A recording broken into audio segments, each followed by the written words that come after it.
If you have already had dental implants and something still feels off, you are not imagining it. The problem is not just in your head, even though they are. See what I did there? Maybe your bite feels different than it used to. Maybe there's occasional soreness in a spot that was supposed to be healed by now. Maybe your gums look fine, but something still doesn't feel quite right. You asked the office, they told you it's normal, give it more time, and you want to believe them, but you just can't shake that feeling that more time isn't the answer. I am Dr. Tim Batita. I am a dentist, a physician, and an oral and facial surgeon. Being trained as both a dentist and a physician, a significant part of my practice is revision work. Patients who have had implants placed somewhere else and came to me because something wasn't quite right. After seeing this pattern across thousands of patients, I know exactly which early signs get missed, which ones get explained away, and which ones matter most. I'm going to walk you through 5 signs, and for each one give you a specific question to ask yourself so that you know whether it applies to you. Sign number 1, your bite feels different than it did before surgery. If your bite feels different than before, it is probably because it is different. In many cases, that is by design. The bite was very bad to start with and needed correction. In other cases, it might be because the jaw relationship between the top jaw and the bottom jaw wasn't dialed in prior to surgery. Most patients are told a new bite takes getting used to. Offices say the muscles need time to adapt. This advice sounds reasonable and it gets repeated because minor adjustments do resolve on their own. But after several months of discomfort outside of the normal window, it should be re-evaluated. Here's the problem. When a full arch prosthetic is placed in the wrong vertical height, or when the bite is off because the relationship between your upper and lower jaw wasn't planned precisely, the muscles of your jaw start to compensate. That compensation doesn't feel dramatic at first, and over time, it feels like fatigue, soreness, just a sense that something is slightly wrong. Bite problems like this don't self-correct. They compound over time. By the time it starts hurting enough for a patient to push back, some of the damage is already done. A bite that doesn't feel quite right after implants is information. It needs to be evaluated with measurements, a facial analysis, and imaging. This needs to happen promptly before bony adaptations in the TMJ starts to develop and before an acute problem turns into chronic pain. It is the old adage, a stitch in time saves 9. Fix a small tear in a garment before it becomes a big hole.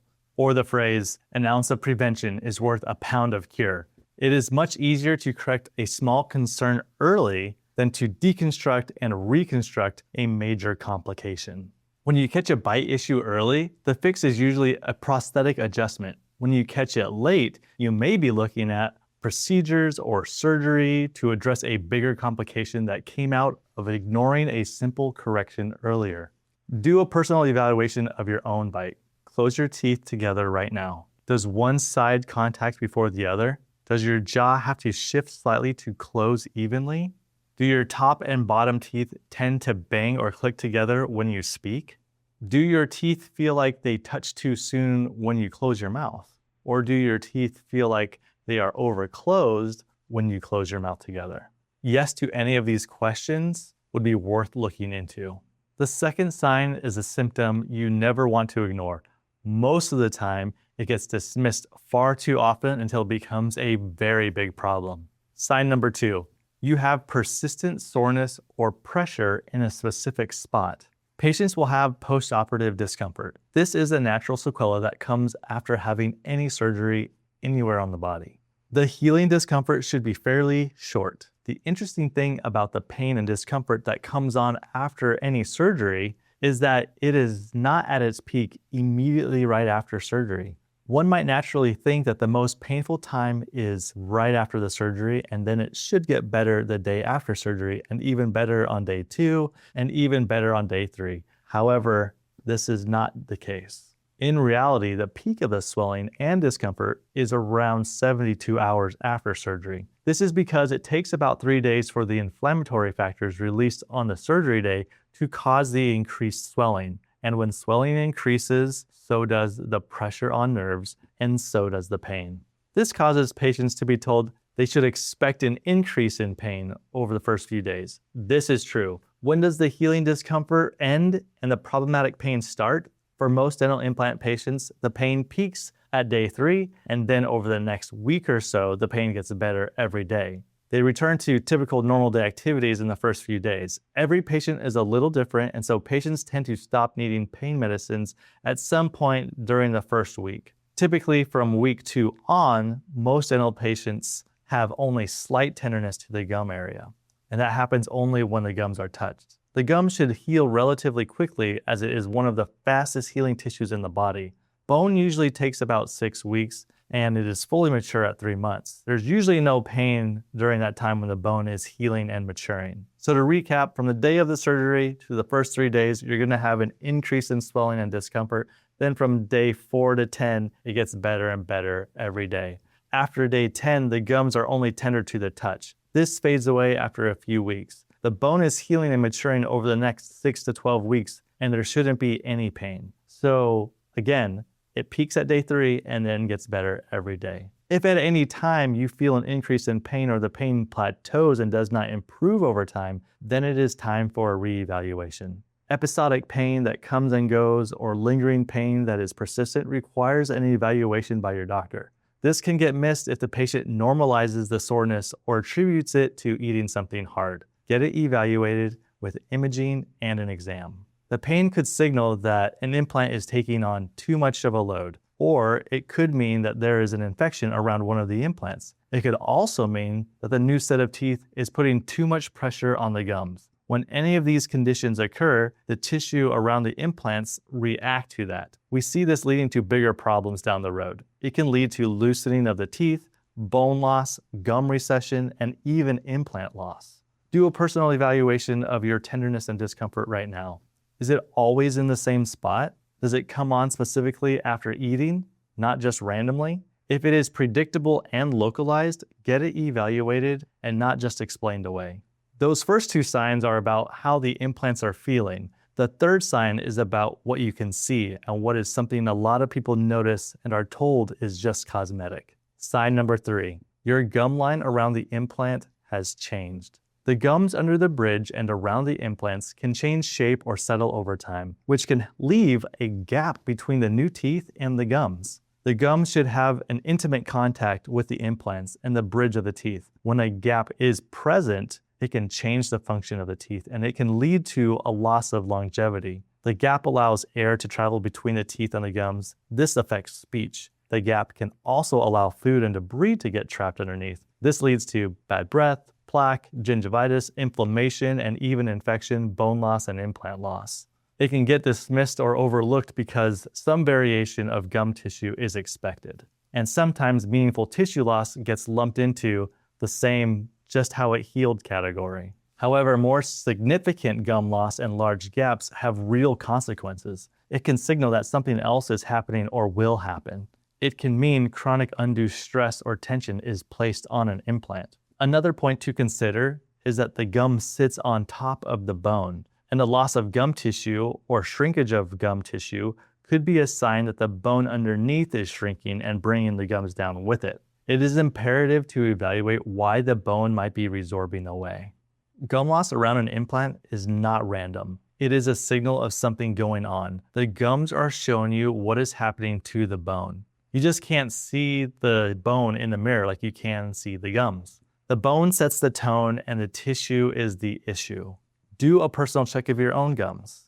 Look at the gum line around each implant in the mirror. Is the height consistent?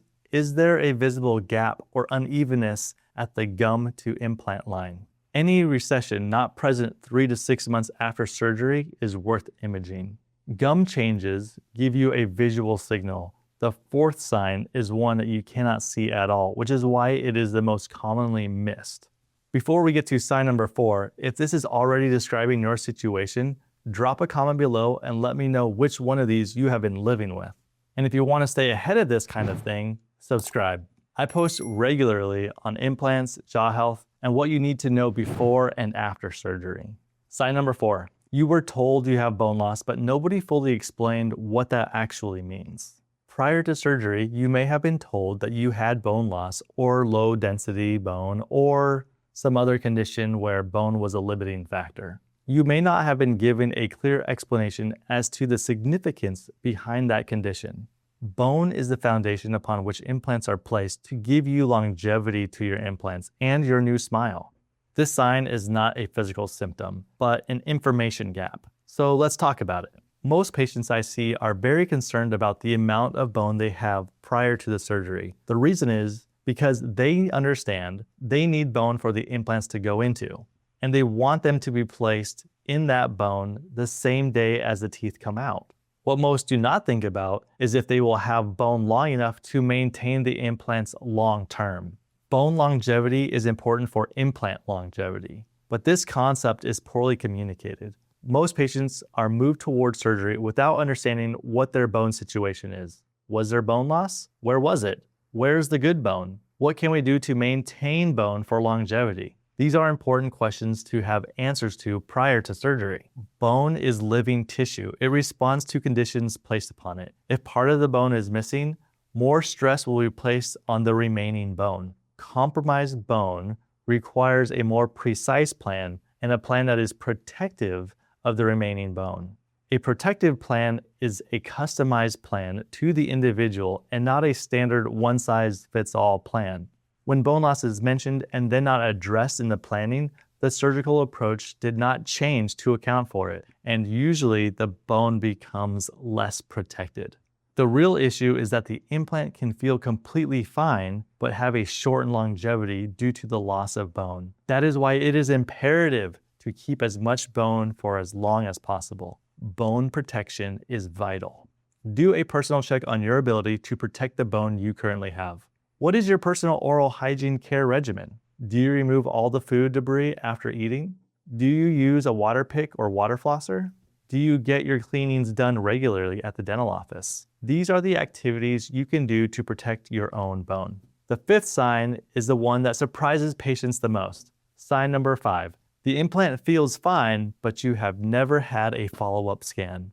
Bone loss around implants is one of the most common findings in revision cases. It's almost never something patients were warned to monitor. They finished treatment, they were given a home care routine, and nobody mentions that bone loss is a possibility that requires active follow-up. Peri-implantitis is an inflammatory condition around the implant that leads to bone loss. That's the technical term for inflammation and infection around the implant site. Peri means around, implant is obviously the implant, and itis is inflammation.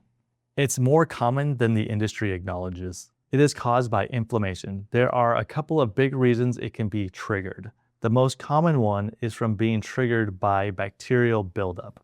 Other reasons are from prosthetics that don't fit precisely, by too much force on the bite, or by the way the body heals. In its early stages, it's silent. You won't feel it until it's progressed pretty far. Here are questions to ask your provider at your next appointment. When was my last set of x-rays taken specifically to evaluate the bone level around each implant? If bone loss is detected, what is the specific threshold at which you would recommend intervention? Bone loss around implants does not hurt until it's already serious. By the time you feel something, the window for the straightforward fix has usually closed. If the answers you get are vague, or if your bone levels haven't been formally monitored at regular intervals, that's a gap you need to close immediately. Bone loss caught early can often be managed. Bone loss that goes undetected for a year or more may require removal of the implant and a full revision. This is extremely important because it's the one with the shortest correction window. Revision cases are complex but manageable. The hard part is sitting with a patient who came in ready to fix their situation and having to explain to them that several of the good options we would have had a year earlier no longer exist for them. That conversation is completely avoidable. Here's what I want you to do before you go to sleep tonight. Write down your most specific concerns about your smile. The bite, any sore or tender spots, any gum changes, knowing where your bone levels are currently, the chewing function, the speaking ability, the ease of cleaning, the level of discomfort, the appearance, whatever it may be. Then bring that list to a consultation and ask for each one to be evaluated. That's it. It takes mere minutes, and it may be the most valuable time you spend on your dental health this year. Any of these 5 signs is not a reason to panic, but it is a reason to get a second opinion from someone who looks at the entire picture. The goal of this video was to make sure you have the information you need to protect your investment, protect your bone, and protect your options.